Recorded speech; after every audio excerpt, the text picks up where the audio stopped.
we're going to do one more standing pose, and then we'll go down to the floor. Pick your right leg up and place your foot on your left inner thigh. As you inhale, lift your arms all the way up over your head.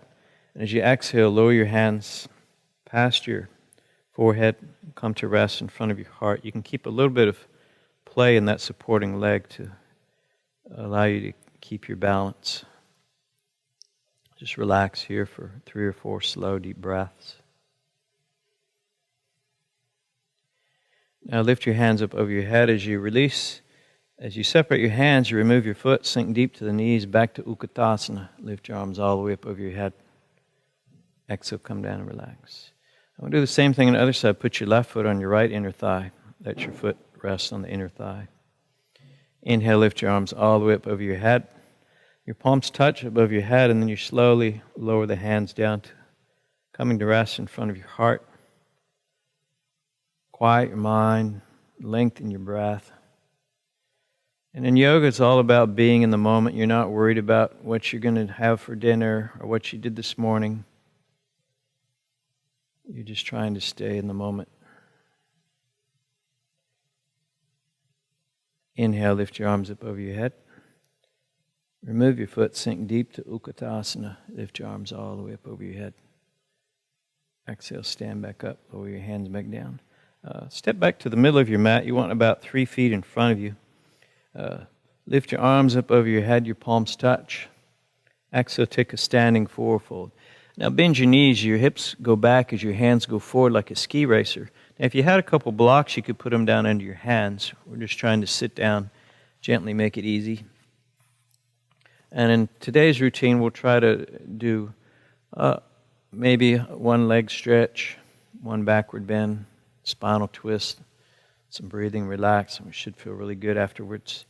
Let your hands rest on the extended legs. Inhale, lift your arms all the way up over your head.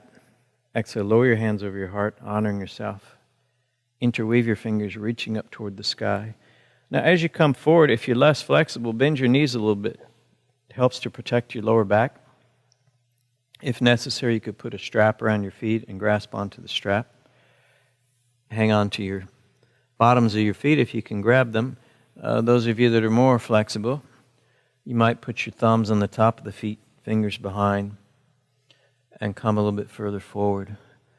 Try to feel your hips moving backward as your head and torso are moving forward, creating opposing energies or opposition of stretch. Listen to your body. And think of yoga. Think of the yoga asanas as being your friend, not your enemy. Try to make peace with the asana. Slow, deep breathing, drawing energy when you inhale, releasing stress and tension when you exhale. Now lift your arms up over your head. Let them slide up your legs. Lift your arms all the way up over your head. Lower your hands down by your sides. Bend your right knee. Put your foot flat. Push down to the ground. Try to lift your hips up. This is a modified version of Purvattanasana, the eastern stretch, which is the exact opposite and complementary for Paschimottanasana, the western stretch. We'll just relax for a couple breaths on each side. Straighten your right leg out.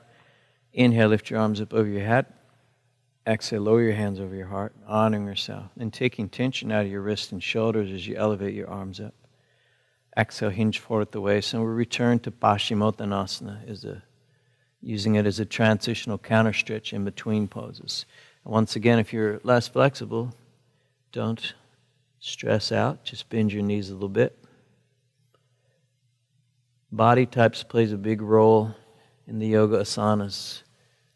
And the yoga asana itself isn't necessarily the means and the end.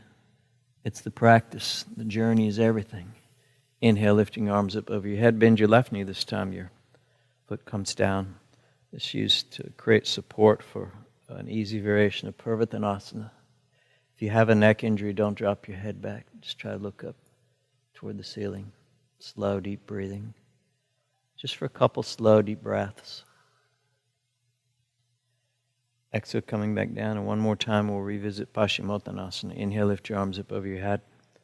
Exhale, lower your hands over your heart, reaching up toward the sky, hinging forward at the waist. Relax on your exhalations. Coming back up.